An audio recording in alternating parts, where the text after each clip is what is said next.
नमस्कार दोस्तों, स्वागत है आपका मार्केट मंथन बाय राजीव में। मैं आपका होस्ट और दोस्त डॉक्टर राजीव आपका बहुत बहुत स्वागत करता हूं इस चैनल में।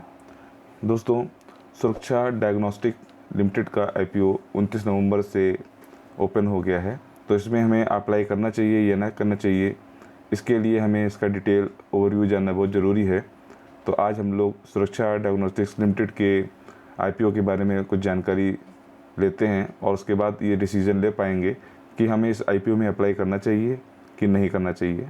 दोस्तों, अगर हम सुरक्षा डायग्नोस्टिक लिमिटेड के आईपीओ शेड्यूल की बात करें तो ये 29 नवंबर को ओपन हो चुका है, जो कि 3 दिसंबर तक आप इसमें अप्लाई कर सकते हैं। इसका जो अलॉटमेंट है वो 4 दिसंबर तक हो जाएगा और जो रिफ़ंड आप लोग को मिल जाएंगे वो 5 दिसंबर तक मिल जाएंगे और शेयर जो क्रेडिट है वो भी 5 दिसंबर में हो जाएंगे आपके डीमैट अकाउंट में, अगर आपको अलॉटमेंट होता है तो।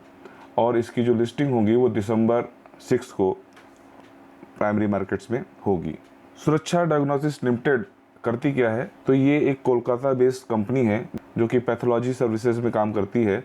आप यहाँ पर देख सकते हैं कि ये 15 मार्च 2005 को ये फॉर्म हुई थी company Suraksha diagnostic limited. Began its operation as a leading technology driven diagnostics chain in India. The company provides integrated pathology, radiology, and medical consultancy services under the one umbrella within an excellent operational network. तो basically ये Kolkata based company है और वहाँ पर इनका radiology का और pathology का बहुत बड़ा चेन नेटवर्क है। इसके साथ ही यहाँ पर आप देख सकते हैं सुरक्षा diagnostic run state of the art central reference laboratory supported by 8 satellite laboratories, 194 customer contact points including 48 diagnostic centers and 146 sample collection centre. और ये जितने भी हैं ये लगभग इनके कोलकाता, बिहार और उसी के आसपास के क्षेत्रों में इनका ये इंफ्रास्ट्रक्चर फैला हुआ है। This intensive infrastructure thus provides seamless patient experience, convenient and accessible across eastern and northern eastern India, north eastern India में और बेसिकली ईस्टर्न इंडिया में इनका सर्विस नेटवर्क फैला हुआ है, जहाँ पर ये बहुत ही बढ़िया तरीके से अपनी पैथोलॉजी सर्विसेज को कर रहे हैं। इसके अलावा सुरक्षा डायग्नोस्टिक में आप देख सकते हैं यहाँ पर कि 120 polyclinic functions and 43 diagnostic centres with more than 750 doctors का इनका एक पूरा समूह बना हुआ है, जिसके माध्यम से ये बहुत ही बढ़िया अपनी जो मेडिकल सर्विसेज हैं जो नॉर्थ ईस्टर्न एरिया और ईस्टर्न इंडिया के क्षेत्रों में प्रोवाइड कर रहे हैं। अगर इशू लाने का ऑब्जेक्टिव देखा जाए तो लगभग 1,91,89,330 इक्विटी शेयर्स ये मार्केट में उतार रहे हैं सेल के लिए, जिसकी फेस वैल्यू जो है वो ₹2। और ये जो टोटल आईपीओ है एक प्रकार से ये ओएफएस है, यानी कि इसमें जो भी लिस्टिंग होगी और जो भी पैसा आएगा वो कंपनी के पास ना जा करके इसके जो प्रमोटर्स हैं वो अपना स्टेक खाली कर रहे हैं, तो उन शेयर होल्डर्स के पास वो पैसा जाएगा। दूसरा इनका जो ऑब्जेक्टिव है वो है achieve the benefit of listing equity shares on the stock exchange. जब स्टॉक एक्सचेंज में कोई कंपनी लिस्टेड होती है तो उसको एक पहचान मिलती है और उस पहचान से वो आगे भी अपने मार्केट को बढ़ाने का काम करता है। तो ये ही दो इनके मेजर ऑब्जेक्टिव्स हैं। तो इशू का ऑब्जेक्टिव देखा जाए तो इतना इम्प्रेसिव मुझे नहीं लग रहा है। अगर एंकर इन्वेस्टर्स की बात करें तो यहाँ पर Nippon life India, Kotak mutual fund, Aditya Birla sun life trustees and quant mutual fund इनके एंकर इन्वेस्टर्स हैं, जो लगभग 7.93 lakh equity shares worth ₹35 crore के बाई करेंगे। तो इनके जो एंकर इन्वेस्टर्स की लिस्ट है वो ठीक ठाक है। अगर हम इस आईपीओ की स्ट्रेंथ की बात करें तो यहाँ पर जैसे आप देख सकते हैं leading presence in eastern India's diagnostic market with growth potential in fragmented industries. तो यहाँ पर जो है इनका जो बेसिकली जो ग्रोथ है और ग्रोथ पोटेंशियल है वो बहुत बढ़िया तरीके से काम कर रहे हैं, वो ईस्टर्न इंडिया में इसका मेजर वो है। इसके बाद देखें यहाँ provides comprehensive diagnostic including pathology, radiology and consultation. तो ये मैंने आपको पहले भी बताया है कि इस तरह की ये सर्विसेज प्रोवाइड कर रहे हैं। इसके बाद है recognised brand for the focus on quality supportive individuals consumer business. तो यानी कि अपने एरिया में जहाँ पे ये सर्विसेज दे रहे हैं वहाँ पर इनका एक क्वालिटी प्रोडक्ट सिस्टम चल रहा है। नेक्स्ट इसका है equipped with advanced clinical infrastructure and skilled personal for reliable services. यानी कि इनका जो इंफ्रास्ट्रक्चर है वेल इक्विप्ड है, यानी कि ये अपने एरिया में जो भी सर्विसेज दे रहे हैं वो अपने प्रोफेशनल स्तर पर दे रहे हैं। तो ये इनकी स्ट्रेंथ है। वीकनेस की बात अगर हम करें, the company business relies heavily on West Bengal and any loss of the business in region may negatively impact overall performance। यानी कि इनका, जैसे कि मैंने आपको बताया कि कोलकाता बेस्ड कंपनी है और वेस्ट बंगाल में इनका बहुत ज़्यादा बिजनेस है। इसके अलावा थोड़ा बहुत असम में भी है, बिहार में भी है। लेकिन अगर वहाँ से कुछ ऐसे निगेटिव सर्कमस्टेंसेस बनते हैं कि वहाँ से इनका बिजनेस प्रभावित होता है, तो इनको एक मेजरली लॉस वहाँ से उठाना पड़ सकता है। The company depends on third party vendors for testing equipment and supply disruption could affect operation। यानी कि जो इनके टेस्टिंग ऑपरेशंस हैं वो थर्ड पार्टी के माध्यम से होते हैं। अगर वहाँ पे कोई डिस्टर्बेंस आती है तो इनके लिए दिक्कत हो सकती है। ये एक थोड़ा नेगेटिव है। The diagnostic industry is highly competitive lead to price cut the effective profits. यानी कि अब जैसे कि आप देख रहे होंगे आपके अपने क्षेत्रों में भी तमाम पैथोलॉजी लैब्स खुल रही हैं लगातार, क्योंकि अब पैथोलॉजी का जो काम है वो धीरे धीरे मशीनों के माध्यम से होने लगा है, जो कि बहुत ही एक आसान सा बिजनेस है। कोई भी इसमें ईज़िली इंटर कर सकता है।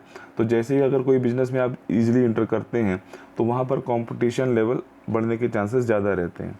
तो वही चीज़ इनके साथ भी है। वो जो भी हमारे हाई लिस्टेड पैथोलॉजी हैं या पहले से भी पैथोलॉजी जो कंपनियाँ लिस्टेड हैं, उनके सबके साथ भी यही प्रॉब्लम है कि अगर कंपटीशन बढ़ रहा है तो उनको अपनी सर्विसेज को, अपने प्रोडक्ट्स को, अपने मार्जिन्स को बेहतर बनाए रखना होगा। बढ़ती हुई मार्केट में अगर पिछड़ गए तो उनके प्रॉफिट्स भी निगेटिव हो जाएंगे। तो ये सब मेजर कंसर्न्स हैं जो इनकी वीकनेसेस में आते हैं। अगर हम यहाँ पर आईपीओ की डिटेल्स के बारे में जानें तो 420 से 441 रुपये पर इक्विटी शेयर आपको ये आईपीओ मिलेगा। यहाँ पर 2 रुपये इसकी इक्विटी शेयर की फेस वैल्यू है। बीएससी एनएससी दोनों में ये लिस्टेड होगा। इसका जो रजिस्ट्रार है वो केरफिन टेक्नोलॉजी लिमिटेड है और जो इसमें रिटेल पोर्शन है वो 34 शेयर का लॉट है। 14,994 रुपये आपके इसमें लगेंगे। एचएनआई जो है स्मॉल एचएनआई, उनमें 476 शेयर का लॉट है और उनको एक लॉट लेने में 2,09,916 रुपये लगेंगे। जो बिग एचएनआई हैं वो 2,278 शेयर का लॉट खरीदेंगे, जबकि उनको 10,04,598 रुपये का भुगतान एक लॉट खरीदने में करना पड़ेगा। इनके जो लीडिंग मैनेजर हैं आईसीआईसीआई सिक्योरिटीज़, नवूमा वेल्थ मैनेजमेंट और एसबीआई कैपिटल्स। यहाँ पर जैसा मैंने आपको बताया था कि पूरा का पूरा ऑफर जो है 846 करोड़ रुपए का है, जो कि पूरा का पूरा ऑफर फॉर सेल में बेचा जा रहा है। अगर हम आईपीओ साइज़ को और डिटेल में अगर हम समझना चाहें तो जो रिटेल है वो मिनिमम एक लॉट के लिए अप्लाई कर सकता है, जिसमें कि आपको 34 शेयर मिलेंगे और 14,994 रुपये आपके एक बार में ब्लॉक हो जाएंगे आपके अकाउंट में। मैक्सिमम आप 13 लॉट का साइज़ भर सकते हैं, यानी कि 442 शेयर आप ले सकते हैं और आपको टोटल भुगतान 1,94,922 रुपये का ब्लॉक करना पड़ेगा। जो स्मॉल एचएनआई है वो मिनिमम 14 लॉट भरेंगे और उनको 2,09,916 रुपये का भुगतान करना पड़ेगा। जो स्मॉल एचएनआई है वो मैक्सिमम 66 लॉट अप्लाई कर सकते हैं, यानी कि मिनिमम 14 लॉट और मैक्सिमम 66 लॉट अप्लाई कर सकते हैं, यानी मैक्सिमम वो 9,89,604 रुपये का लॉट अपना लगा सकते हैं। जो बिग एचएनआई हैं वो मिनिमम 67 का लॉट खरीद सकते हैं और वो 10,04,598 रुपये उनको इस आईपीओ में लगाना पड़ेगा। अगर मैं शेयर रिजर्वेशन का डिटेल बताऊं तो जो क्यूआईबी का जो पोर्शन होगा वो 50% से ज़्यादा का नहीं होगा। इसके अलावा रिटेल शेयर्स जो हैं वो 35% से कम नहीं हैं और जो एनआईआई हैं यानी कि एचएनआईज़ हैं उनको 15% से ज़्यादा का इसमें जो पोर्शन है वो नहीं दिया गया है, यानी कि जो आईपीओ रिजर्वेशन है वो ठीक ठाक प्रकार से रखा गया है। कंपनी के अगर फाइनेंशियल्स की बात करें तो इन्होंने जो पिछले 2022 से अपने फाइनेंशियल्स को अपने डीएचआरपी में निकाला है, तो वहाँ पे अगर हम इनके प्रॉफिट आफ्टर टैक्स की बात करें तो 2022 में इनका 20 करोड़ 82 लाख रुपए का प्रॉफिट था, जो कि घट गया 2023 में 6 करोड़ 7 लाख का रह गया। हालांकि 24 में इनका जो प्रॉफिट आया है वो 23 करोड़ 13 लाख रुपए का आया है और जो अभी इन्होंने 30 जून तक का अपना डिटेल दिया है अपने प्रॉस्पेक्टस में, वहाँ पर इन्होंने 7 करोड़ 67 लाख रुपए तक का प्रॉफिट अभी इस वित्तीय वर्ष में जनरेट कर चुके हैं। तो ओवरऑल ये एक मिक्स टाइप का इनका प्रॉफिट आफ्टर टैक्स है। अगर हम रिजर्व और सरप्लस की बात करें तो यहाँ पर 137 करोड़ रुपए लगभग 2022 में थे, वो बढ़कर आपके इस समय 176 करोड़ 80 लाख रुपए के आसपास जो है इनके 30 जून 2024 तक की दिखा रहे हैं सरप्लस में। अच्छी चीज़ यहाँ पर ये है कि इन्होंने बोरिंग्स अपनी लगातार कम करी हैं। जहाँ पर इनकी बोरिंग्स 2022 में 19 करोड़ के आसपास थी, वहीं अब ये घटकर 7 करोड़ 57 लाख के आसपास इनकी बोरिंग्स रह गई हैं। तो कंपनी अपने डेट को जो है वो कम कर रही है लगातार।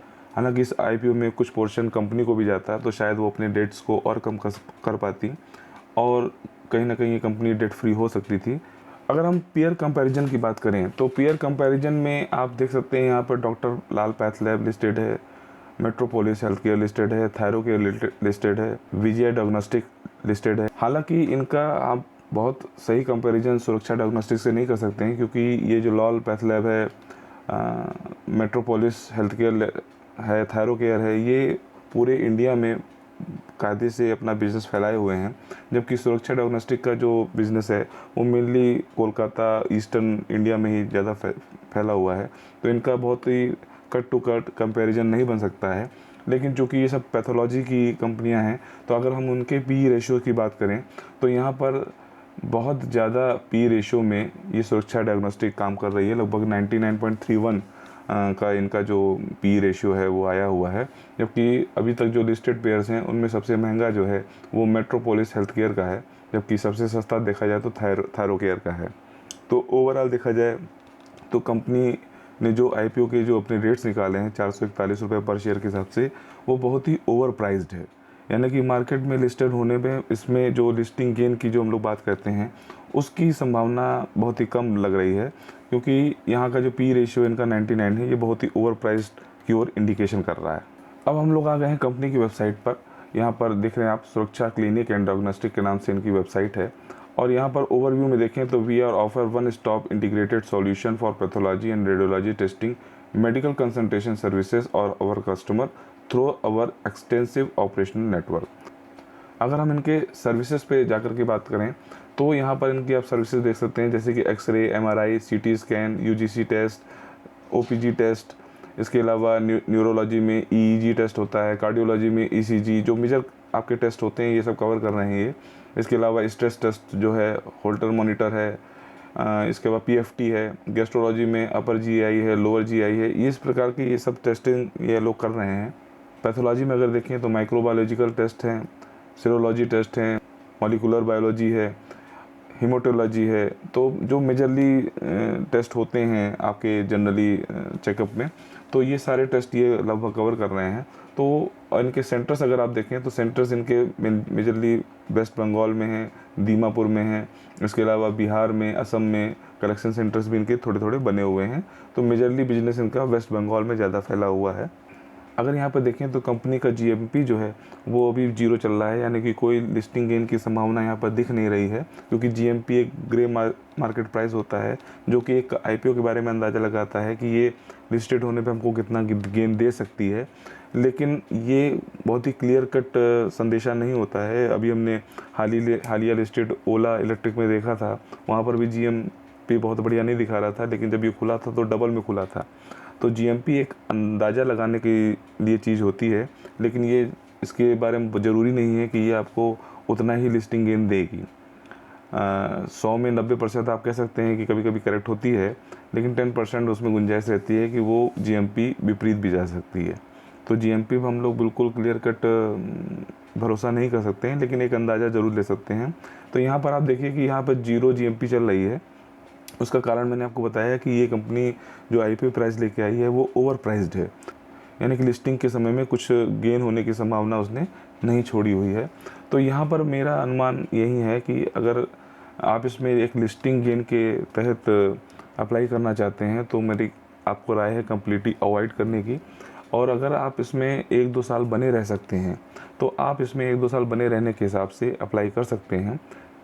तो दोस्तों, आपने देखा कंप्लीट एनालिसिस में कि मैंने आपको बताया कि सुरक्षा डायग्नोस्टिक्स में क्या क्या बैड थिंग्स हैं, क्या क्या गुड थिंग्स हैं, और उनके हिसाब से आप अपना जज कर सकते हैं कि किस प्रकार से हमें इस आईपीओ में अप्लाई करना है या नहीं करना है। हालांकि मेरी तरफ से मैं इसको पर्सनली अवॉइड करूंगा, मैं इसमें अप्लाई नहीं करूंगा। तो दोस्तों, आपको आज का ये आईपीओ एनालिसिस कैसा लगा है हमें कमेंट करके ज़रूर बताएं।